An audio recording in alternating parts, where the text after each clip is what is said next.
আমাদের জল, মহাসাগর, খাবার, খেলার মাঠ, চারপাশের প্রায় অনেক কিছুই দূষিত এবং আমরা প্রায় সবাই কোনো না কোনোভাবে পৃথিবীর এই দূষণের জন্য দায়ী। আমরা পরিবেশের যা ক্ষতি করছি তার পরিণতি নিয়ে ভাবি না, অথবা তার বিকল্প জানিই না।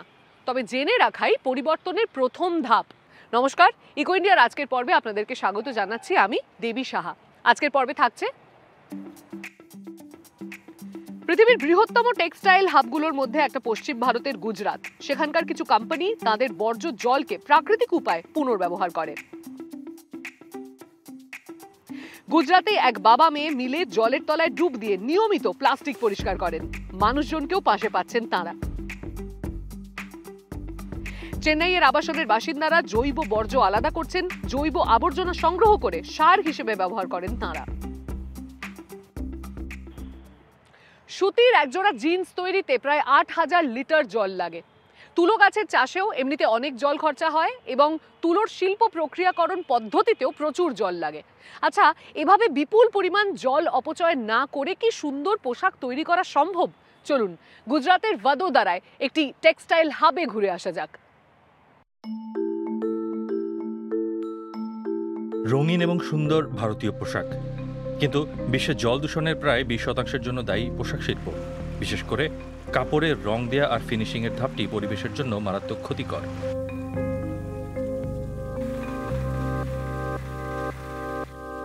দীর্ঘদিন ধরে জল সংকটে ভুগছে ভারত। শুধু জলবায়ু পরিবর্তন না, জলের অতিরিক্ত ব্যবহারও এর অন্যতম কারণ।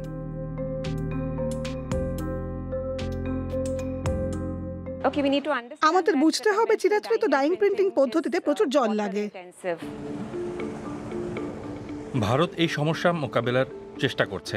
পরিবেশ নীতিতে জিরো লিকুইড ডিসচার্জ এর উপর জোর দিয়েছে সরকার, অর্থাৎ কোম্পানিগুলো কারখানার বাইরে তাদের বর্জ্য জল ফেলতে পারবে না। তবে বাস্তবতা ভিন্ন। বিশ্বের অন্যতম বৃহৎ টেক্সটাইল কেন্দ্র ভারতের গুজরাটে ১৫০০-এর বেশি বড় ও মাঝারি কোম্পানি রয়েছে। তারা ক্রমাগত অপরিশোধিত বর্জ্য জল নদীতে ফেলছে, কারণ জল পরিশোধনের প্রযুক্তিগুলো ব্যয়বহুল হওয়ায় তাদের মুনাফা কমে যেতে পারে।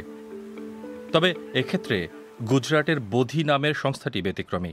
দেশীয় কারিগরদের নিয়ে কাজ করা বোধি বর্জ্য জলকে রিসাইকেল বা পুনর্ব্যবহার করে।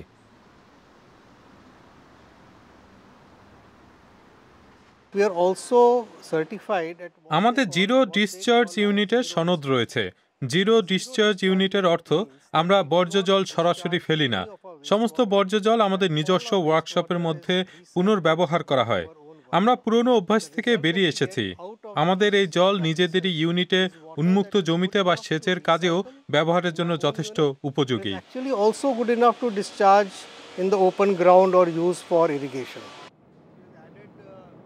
বোধি তাদের বর্জ্য জল প্রাকৃতিকভাবে পরিশোধন করে।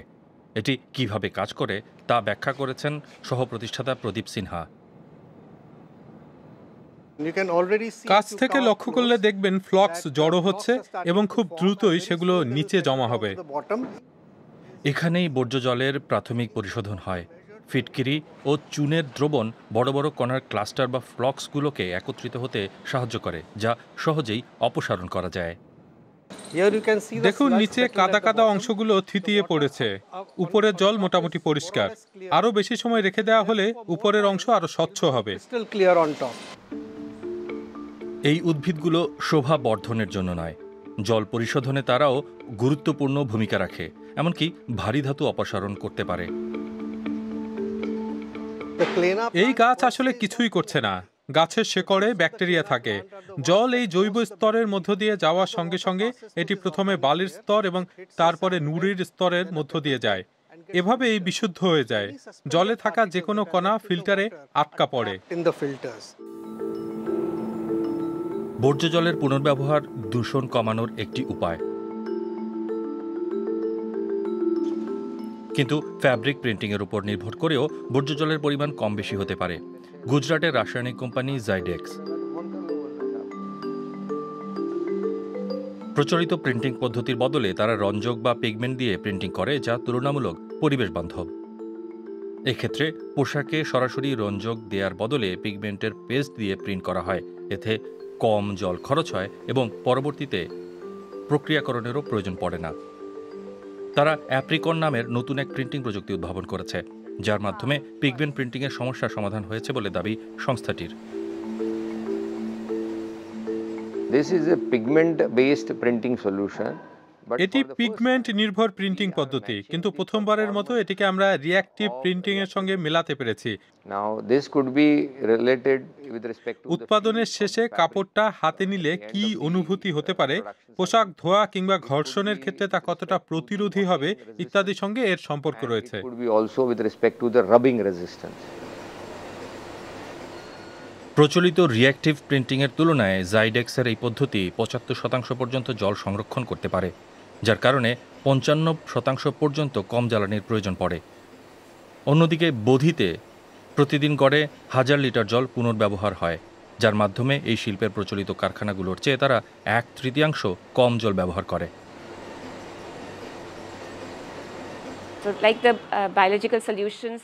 জাইডেক্স এবং বোধি যে জৈবিক সমাধানগুলো নিয়ে এসেছে তা জলদূষণের সমস্যা কমাতে সহায়তা করছে।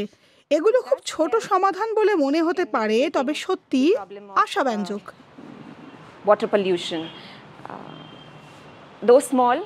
যথাযথ পর্যবেক্ষণ এবং মূল্যায়ন সহ বাস্তব সমাধানও বটে। এটাকে একটা মডেল হিসেবে অনুসরণ করা যেতে পারে। It can be made into a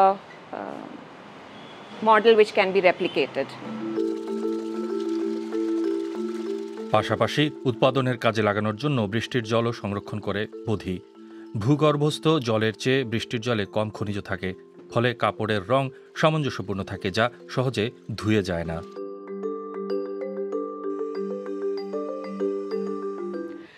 বিশ্বের সবচাইতে বিপজ্জনক বর্জ্য বলতে পারমাণবিক বর্জ্যের কথাই মাথায় আসে।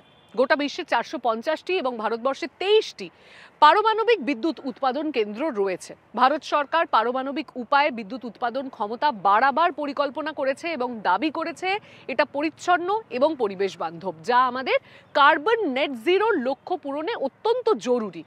তবে উদ্ভিদও তেজস্ক্রিয় বর্জ্য উৎপাদনে সক্ষম এবং সঠিকভাবে যদি একে পরিচালনা না করা যায় তবে এর থেকেও কিন্তু মারাত্মক ক্ষতি হতে পারে।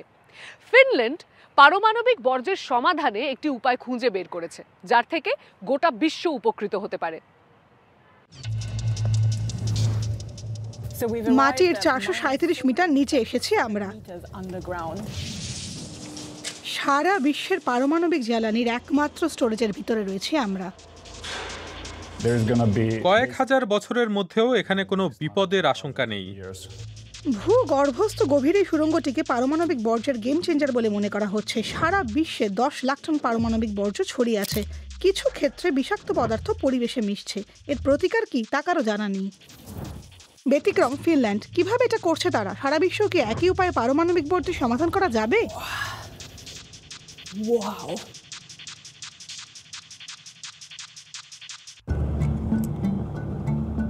ফিনিশদের পারমাণবিক বর্জ্যের মজুদাগার নির্মাণের কথা শুনে ভেবেছিলাম সেটা মানুষের বসতির হয়তো বাইরে হবে, হয়তো আর্কটিক অঞ্চলে, কিন্তু না, আসলে রাজধানী হেলসিঙ্কি থেকে গাড়িতে এর দূরত্ব মাত্র ৩ ঘন্টা।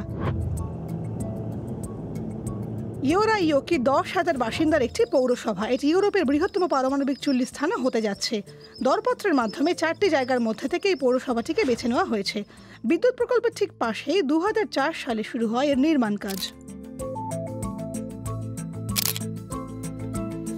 খুব সোজা মনে হচ্ছে, কিন্তু এটা যে সত্যিই ঘটছে সেটা একটা যুগান্তকারী ব্যাপার। পারমাণবিক জ্বালানির অত্যন্ত তেজস্ক্রিয় পদার্থ পরিবেশে যাতে মিশতে না পারে সেজন্য কয়েক হাজার বছর যাবৎ সেগুলো মজুত রাখার মতো জায়গার প্রয়োজন ছিল। এর মধ্যে একাধিক বরফ যুগ আসতে বা যেতে পারে এমন ভাবনাকেও মাথায় রাখতে হয়েছে। এজন্য কয়েক দশক ধরে আলোচনা, পরিকল্পনা এবং সতর্কতার সঙ্গে জায়গা ও প্রযুক্তি বাছাই করা প্রয়োজন। পারমাণবিক বিদ্যুৎ কেন্দ্র রয়েছে এমন দেশগুলো স্থায়ী স্টোরেজ ব্যবস্থা নির্মাণের জায়গা খুঁজছে, কিন্তু এখনও কেউ তা শুরু করতে পারেনি। আপনি পারমাণবিক শক্তির পক্ষে থাকুন কিংবা বিপক্ষে, এই সমস্যার দ্রুত সমাধান প্রয়োজন, কারণ বিশ্বব্যাপী ছড়িয়ে থাকা সাময়িক মজুদাগারগুলোতে বর্জ্যের স্তূপ জমছে। কিন্তু ফিনল্যান্ডের সে চিন্তা নেই। কয়েক দশকের গবেষণা ও নির্মাণ কাজের পর আগামী কয়েক বছরের মধ্যেই স্টোরেজের কার্যক্রম শুরু হবে। ফিনিশ ভাষায় প্রকল্পটির নাম অঙ্কালো, যার অর্থ গুহা। এই প্রকল্পে বিনিয়োগ করেছে আংশিক রাষ্ট্রীয় মালিকানায় থাকা ফিনিশ পারমাণবিক বিদ্যুৎ কোম্পানিগুলো।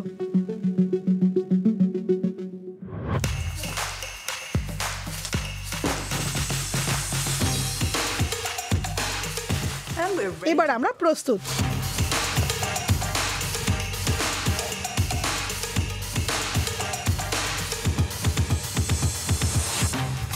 আমরা মাটির 437 মিটার নিচে এসেছি।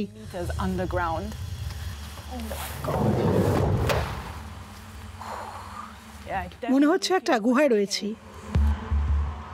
আমাদের চারপাশে স্ফটিকের মতো পাথর, যা গ্রানাইট ও মিগমাটাইট শিলার মিশ্রণ। এই জন্যই পারমাণবিক বর্জ্য সংরক্ষণের ক্ষেত্রে এই জায়গা বেছে নেওয়া হয়েছে। পাথরগুলোর বয়স প্রায় 200 কোটি বছর। এটি অবিকৃত ও শুষ্ক অবস্থায় রয়েছে।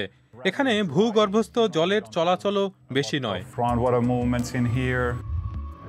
আন্টিওরসেন এই প্রকল্পের দায়িত্বে থাকা সংস্থার প্রধান ভূতত্ত্ববিদ। এই পাথর যেন কিছুতেই দামি না হয় তার নিশ্চয়তা প্রয়োজন, যাতে ভবিষ্যৎ প্রজন্ম সেগুলো খননে আগ্রহী না হয়।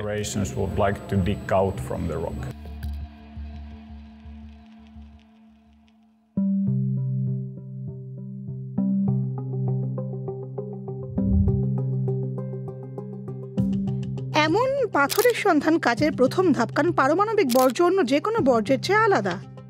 নিম্ন, মধ্যবর্তী এবং উচ্চ, এই 3 ধরনের বর্জ্য রয়েছে। নিম্ন স্তরের বর্জ্য সাধারণত এমন জিনিস যা তেজস্ক্রিয় পদার্থের সংস্পর্শে আসে, যেমন প্রতিরক্ষামূলক সরঞ্জাম, ফিল্টার বা চিকিৎসা বর্জ্য। পারমাণবিক প্ল্যান্টে বা অস্ত্র কারখানায় ব্যবহৃত সরঞ্জাম, যেমন পাইপ বা তাপ প্রতিরোধী উপাদানগুলো মধ্যবর্তী বর্জ্য। এগুলো কয়েকশো বছর ধরে তেজস্ক্রিয় থাকতে পারে। এগুলোকে দূষণমুক্ত করে নিম্ন স্তরের বর্জ্য স্থানে বা মাটির নিচে ফেলা হয়। সমস্ত পারমাণবিক বর্জ্যের 99% পর্যন্ত এই তালিকায় পড়ে। 1% উচ্চস্তরের তেজস্ক্রিয় বর্জ্য সবচেয়ে সমস্যার। এর মধ্যে পারমাণবিক জ্বালানির রড বা পারমাণবিক অস্ত্র উৎপাদনের বর্জ্য রয়েছে। ব্যবহারের পরও এসব রডে প্রচুর শক্তি সঞ্চিত থাকে। সেগুলো থেকে অবিরাম তাপ নির্গত হয় এবং 10 লাখ বছর পর্যন্ত সেগুলোতে তেজস্ক্রিয়তা থাকতে পারে। আন্তর্জাতিক পরমাণু শক্তি সংস্থার হিসেবে সারা বিশ্বের কুলিং পুলে বা শুকনো ডাস্টে এমন বর্জ্যের পরিমাণ 10 লাখ মেট্রিক টন, যা 26টা আইফেল টাওয়ারের সমান ভারী।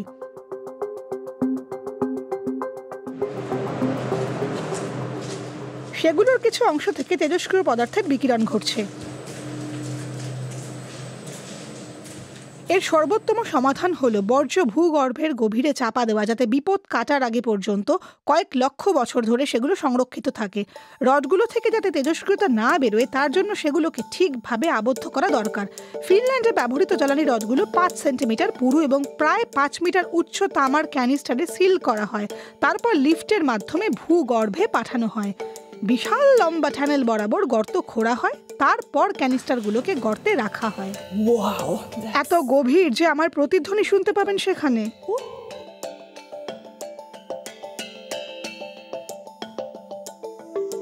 তারপরে গর্তটা বেন্টোনাইট কাদা মাটি দিয়ে ভরা হয়, যা ভূগর্ভস্থ জলকে শোষণ করে নেয়। এতে জল তামার ক্যানিস্টারে পৌঁছে ক্ষয় করতে পারে না। সবশেষে টানেলও একই উপাদান দিয়ে ভরে 6 মিটার পুরো কংক্রিটের চাই দিয়ে সিল করা হয়েছে, যেমনটা এখানে দেখতে পাচ্ছেন। এই ক্যাপসুল বা ক্যানিস্টারগুলো পারমাণবিক বর্জ্য ভাণ্ডারের সবচেয়ে বিতর্কের জায়গা।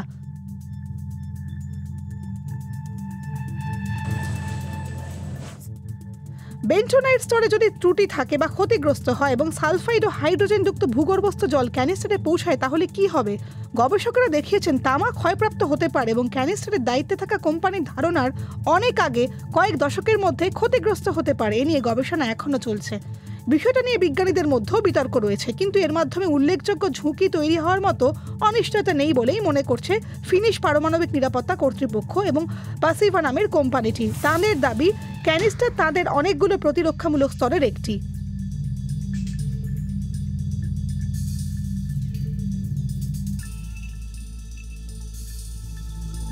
ফিনল্যান্ডে চালু থাকা পারমাণবিক বিদ্যুৎ কেন্দ্রের ভবিষ্যৎ বর্জ্য রাখার জন্য প্রস্তুত অঙ্কালো। তবে এখানে তেজস্ক্রিয় বর্জ্যের অবস্থানের কথা ভবিষ্যৎ প্রজন্ম কিভাবে জানতে পারবে, নাকি তা গোপনই থাকবে, সেটা এখনো পরিষ্কার নয়। তা সত্ত্বেও অভিনব মানসিকতার কারণে ফিনল্যান্ড অন্য দেশগুলো থেকে অনেক এগিয়ে।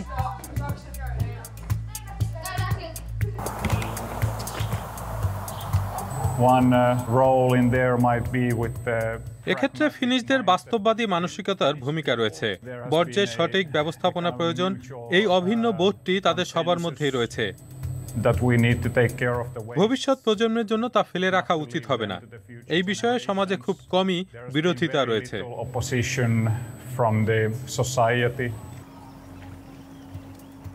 ভালোভাবে নজরদারি না করলে অল্প পরিমাণ পারমাণবিক বর্জ্য প্রাণঘাতী হয়ে উঠতে পারে। তবে আমরা ভাবি যে এগুলো বিপজ্জনক নয়। এটা ঠিক যে একটা প্লাস্টিকের বোতল বিপজ্জনক নয়, তবে লক্ষ লক্ষ প্লাস্টিকের বোতল জমতে থাকলে তা কিন্তু অত্যন্ত ক্ষতিকারক হয়ে উঠতে পারে। আমাদের মহাসাগর থেকে পথ চলবার রাস্তা সর্বত্র প্লাস্টিক, যা পৃথিবীর জন্য মারাত্মক বিপজ্জনক।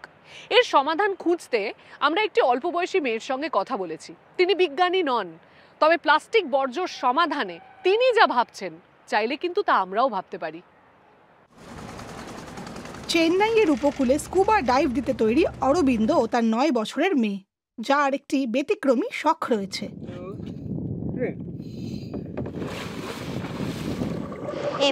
আমার নাম থারাগাই আরাধনা, আমার 9 বছর বয়স। আমি 4র্থ শ্রেণীতে পড়ি। আমি সমুদ্রের তীর পরিষ্কার করি। আমি মহাসাগরগুলো আর সামুদ্রিক জীবদের রক্ষা করি। 1000 কিলো প্লাস্টিক সংগ্রহ করেছি আমি।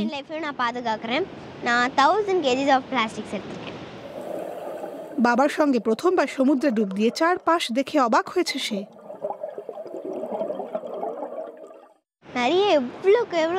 এখানে অনেক সুন্দর মাছ আছে, সেই পরিমাণ প্লাস্টিকও আছে। এই পরিস্থিতি দেখে বুঝেছি আমাকে এই প্লাস্টিক সরাতে হবে, সমুদ্র, পরিবেশ আর পৃথিবীকে রক্ষা করতে হবে। তখনই আমার মাথায় ভাবনা এসেছে।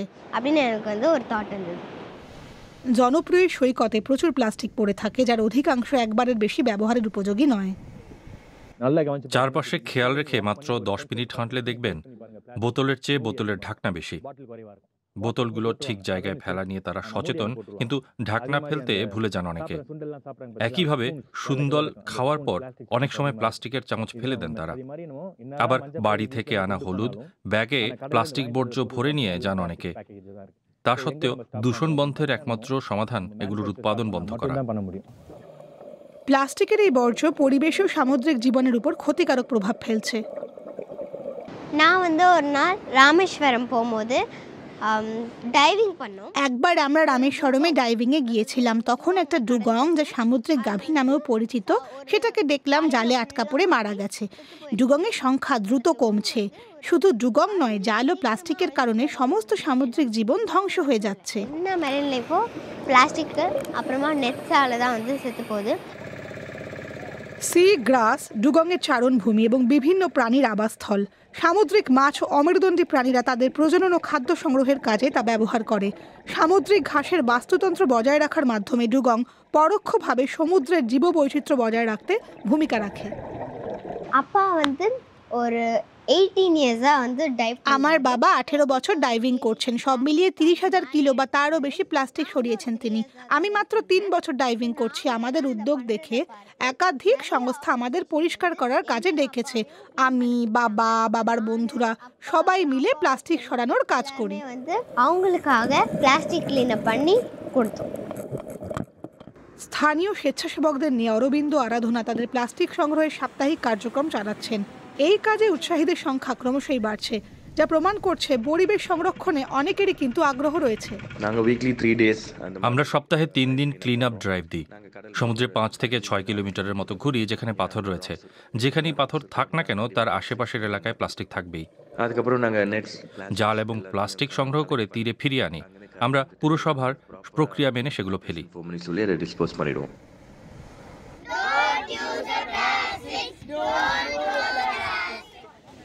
প্লাস্টিক দূষণ নিয়ে অরবিন্দ সচেতনতার কারণে সাধারণ মানুষের মধ্যে ইতিবাচক পরিবর্তন ও উৎসাহ তৈরি হয়েছে। ঝড়ের 2-3 দিন পরে আমরা সমুদ্রে যাই। আপনি দেখবেন কোনো মাছ ধরি বা না ধরি, আমরা প্রচুর প্লাস্টিক সংগ্রহ করি। এত প্লাস্টিক হয় যাতে এক নৌকা ভরে ফেলা যায়। আমরা জালে আটকে থাকা প্লাস্টিক সংগ্রহ করি, তীরের নির্দিষ্ট জায়গায় ফেলি। তীরে আবর্জনা সংগ্রহের দায়িত্বে থাকা ব্যক্তিকে সেগুলো দেই। আমরা এবং আরো 50 থেকে 100 জন মানুষ সমুদ্রে প্লাস্টিক ফেলা বন্ধ করেছি। উপকূলীয় মানুষের অসচেতনতার কারণে প্রতি বছর আনুমানিক 11 থেকে 88 লাখ টন প্লাস্টিক বর্জ্য ভারত মহাসাগরে জমা হয়।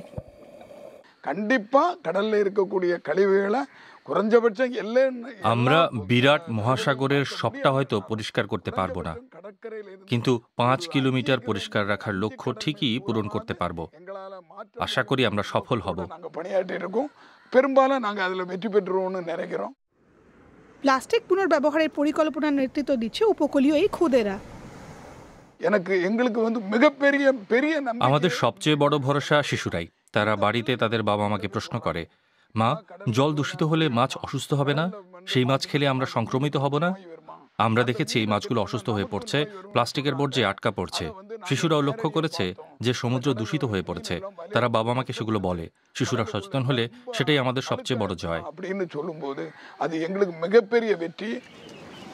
উপকূলীয় পরিবেশবাদী দল, স্কুবা ডাইভার ও সাধারণ মানুষের পারস্পরিক সহায়তায় প্লাস্টিক নির্মূল সহজতর হতে পারে। একজনকে দিয়ে এই কাজ হবে না। আমার মতো ডাইভার, সামুদ্রিক জীববিজ্ঞানী, এনজিও, সাধারণ মানুষ সহ অনেকেই সারা বিশ্বে রয়েছেন। প্লাস্টিকের ব্যবহার এড়াতে সবাইকে একসাথে কাজ করতে হবে, নইলে প্লাস্টিক মুক্ত না হওয়া পর্যন্ত আমাদের কাজ চালিয়ে যেতে হবে। তাঁদের মতে প্লাস্টিক মুক্ত বিশ্ব গড়ার স্বপ্ন পূরণে সবার আগের ক্ষতিকারক দিক সম্পর্কে সবাইকে সচেতন করতে হবে। বড় আবাসনগুলিতে, বিশেষ করে আকাশ ছোঁয়া আবাসনগুলিতে অনেক সময় বাসিন্দারা বাড়ির বর্জ্য নিয়ে নানান অভিযোগ করে থাকেন।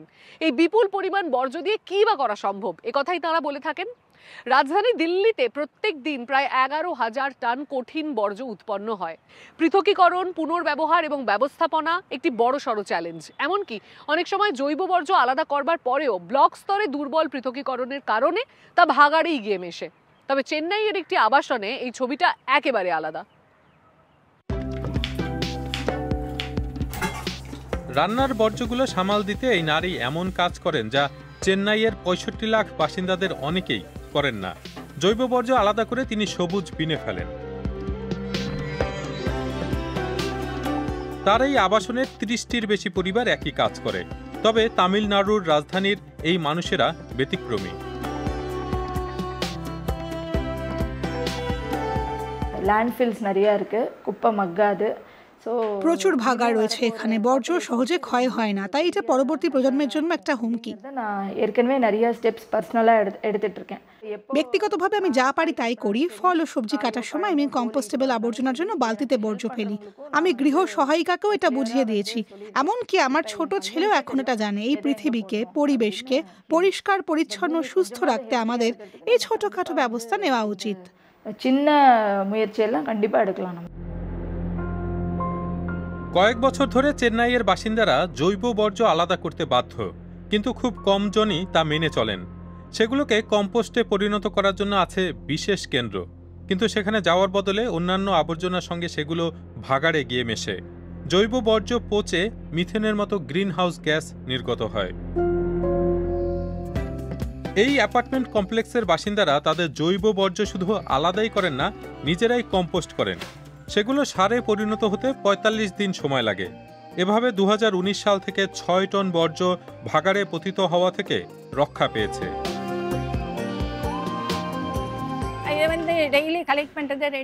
আমরা আবাসনের 2টো ব্লক থেকে প্রতিদিন বর্জ্য সংগ্রহ করি। প্রতিদিন প্রায় 10 থেকে 12 কেজি বর্জ্য জমা হয়।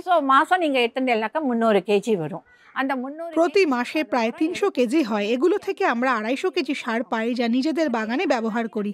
কেউ চাইলে তাদেরকেও দিই।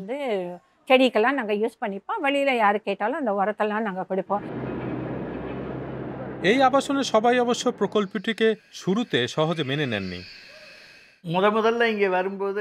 আমি যখন প্রথম এই বর্জ্য পৃথকীকরণ পদ্ধতি সম্পর্কে শুনি, ভেবেছিলাম এটা অপ্রয়োজনীয় অতিরিক্ত কাজ, কিন্তু পরে বুঝেছি এর পেছনে উদ্দেশ্য কি। আমরা এই বায়োডিগ্রেডেবল বর্জ্যকে কাজে লাগাচ্ছি। এগুলোর সাহায্যে আমরা নিজেদের বাগানের গাছে সার দিতে পারছি। আমরা কোনো বর্জ্য বাইরে ফেলছি না। আমাদের 36টি ফ্ল্যাটের পক্ষে যদি এটা সম্ভব হয়, তাহলে আশা করি অন্য অ্যাপার্টমেন্টের বাসিন্দারাও তা চালু করতে পারবেন। এই কমপ্লেক্সের বাসিন্দারাও তাদের প্রকল্পটির বিষয়ে অন্যদেরকেও জানাচ্ছেন, যাতে প্রতিবেশীরাও তাদের অনুসরণ করতে পারেন। এতে আমাদের কোনো লাভ নেই। এর মূল উদ্দেশ্য হলো পরিবেশ পরিষ্কার রাখতে সরকারকে সহায়তা করা এবং বর্জ্য যাতে ভাগাড়ে না ফেলা হয় সেই চেষ্টা করা।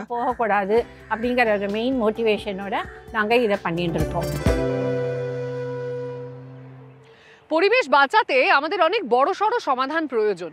তবে অনেক সময় কিছু ছোটখাটো জিনিস আছে যা আমরা নিজেরাই করে ফেলতে পারি, যা এমন কিছু খরচ সাপেক্ষ নয়, যা করতে খুব একটা বেশি সময় লাগে না।